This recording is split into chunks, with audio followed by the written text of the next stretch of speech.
কিন্তু আমি বিশ্বাস করি যে আমার জন্য আমার লাখো কোটি মানুষ আছে যারা আমাকে ভালোবাসে।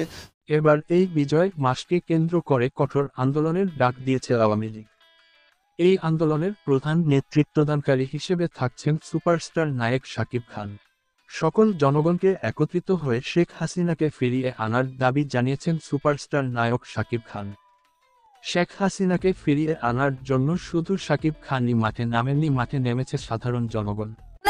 কলেজের ছাত্ররা বাংলাদেশ স্বাধীন করলো, আগে স্বাধীনই ভালো আছে, এখন স্বাধীনই ভালো হয় নাই। আগে খুব সস্তায় খাইতাম, মানে আমরা তো না খাই মরতে হইব।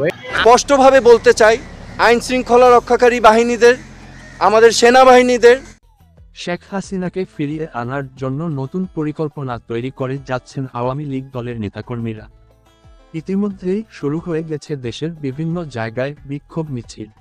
এই বিজয় মাসে শেখ হাসিনাকে বিজয় করার আহ্বান জানিয়েছে আওয়ামী লীগ দলের নেতাকর্মীরা। এই আন্দোলনকে আরও শক্তিশালী করতে আন্দোলনে মাঠে নেমেছেন শাকিব খান। এই আন্দোলনে বিভিন্ন জেলা থেকে জড়ো হচ্ছে কর্মীরা। ঢাকায় রাজপথ করে তুলেছে উত্তপ্ত, চারদিক থেকে শোনা যাচ্ছে জয় বাংলা স্লোগান।